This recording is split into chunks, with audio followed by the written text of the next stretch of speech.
देखिए, सारा खेल इस बात का है कि मनुष्य जीवन में सफल होना चाहता है।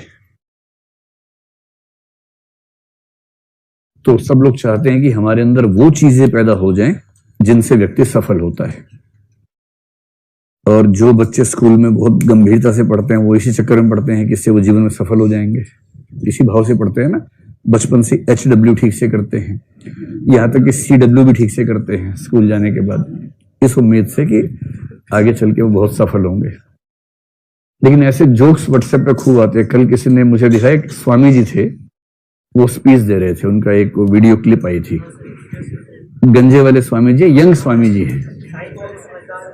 तो उन्होंने, आपने देखा ही होगा, मैं फिर भी याद दिला देता हूं। उसमें एक बहुत रोचक बात बताई गई थी। उसमें क्या था कि स्कूल में या कॉलेज में 5 तरह के बच्चे होते हैं। एक वो है जो साइंस पढ़ते हैं, नंबर 2 वाले कॉमर्स पढ़ते हैं, नंबर 3 वाले आर्ट्स पढ़ते हैं, नंबर 4 वाले 10वीं तक ही पढ़ पाते हैं, नंबर 5 वाले बिल्कुल भी नहीं पढ़ते हैं। ठीक। और जीवन में सफलता का क्रम इसका विपरीत रहता है उस वीडियो के हिसाब से। वास्तविकता नहीं पता मुझे, उस वीडियो के हिसाब से। जो साइंस पढ़ते हैं वो इंजीनियर बनते हैं, और इंजीनियर बन के कुछ बड़ा काम करते हैं, मतलब कोई सड़क बना दी, पुल बना दिया, वो सब करते हैं, सॉफ्टवेयर बना देते हैं। कॉमर्स वाले जो उनकी तुलना में थोड़े से कमजोर थे औसतन, हर व्यक्ति की बात नहीं हो रही है, कुछ लोग तो महान हो सकते हैं उनमें, वो MBA कर लेते हैं और फिर MBA के अंडर इंजीनियर काम करता है। आर्ट्स वाले उनसे भी खराब होते हैं। ये मैं कह नहीं रहा हूं, उसमें कहा गया था, मैं खुद आर्ट्स वाला हूं।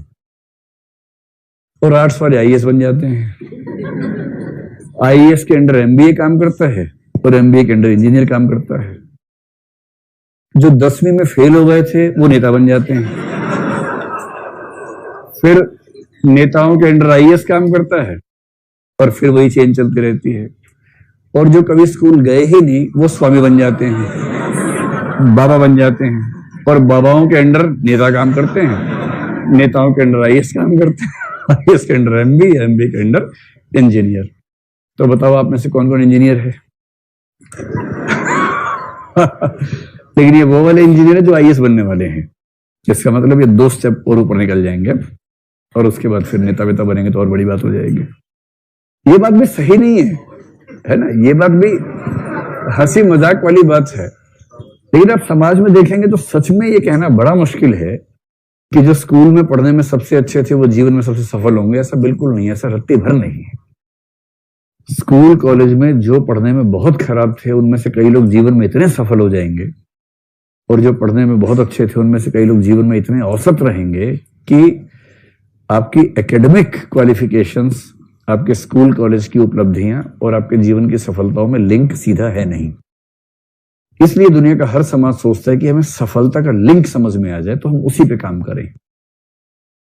तो सफलता किस चीज से मिलेगी, इस पर सोचते सोचते अंत में एक शब्द पे बात आके टिकी है, वो है एप्टीट्यूड। कि एप्टीट्यूड से आप अनुमान कर सकते हैं कि व्यक्ति की सफलता कितनी जीवन में है, और यह अनुमान कर सकते हैं कि कौन से क्षेत्र में व्यक्ति जाएगा तो सफल होगा। और इस वजह से सफलता की भूख ने यह मजबूरी पैदा की कि हम एप्टीट्यूड को समझने का प्रयास करें।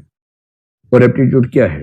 एप्टीट्यूड की सारी स्टडीज, जो एक आपने व्याख्या पढ़ी ना, हार्वर्ड गार्डनर वाली व्याख्या, थियरी ऑफ मल्टीपल इंटेलिजेंसेस, आप यूं समझें कि गार्डनर की व्याख्या मूलतः इसलिए बनाई गई थी ताकि एप्टीट्यूड की समस्या का समाधान हो जाए। मैंने उस समय भी ये बात कही थी आपसे, समस्या थी एप्टीट्यूड को पहचानने की, समाधान के तौर पे आ गई थियरी ऑफ मल्टीपल इंटेलिजेंसेस।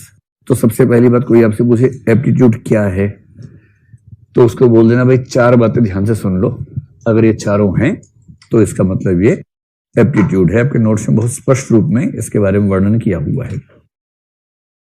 तो एप्टीट्यूड क्या है? किसी क्षेत्र विशेष, है ना, कोई ये नहीं कह सकता कि मेरे पास तो ऐसा एप्टीट्यूड है कि मैं किसी भी क्षेत्र में कुछ भी कर सकता हूं ना।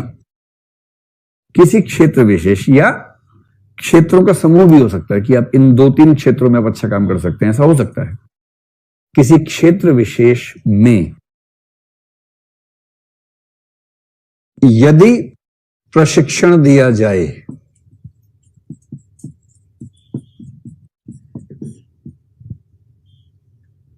यदि प्रशिक्षण दिया जाए, है ना, केवल ऐसा नहीं कि बस यूं ही मनाया मुंह उठा के चल पड़े,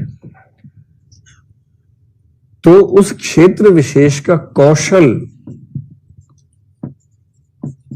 सीखने या अच्छा निष्पादन करने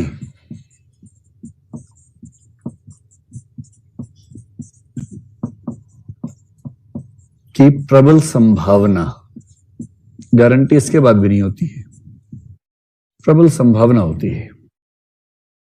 ठीक, किसी क्षेत्र विशेष के बारे में होगा, प्रशिक्षण दिया जाए ये जरूरी है, और उसके बाद कौशल सीखने या अच्छा निष्पादन करने की प्रबल संभावना होगी। और ये तीनों चीजें जिस चीज पर लागू होंगी, अगर मैं कॉमन एक बात कह दूं, वो है ऐसी विशेषताओं या क्षमताओं का समूह।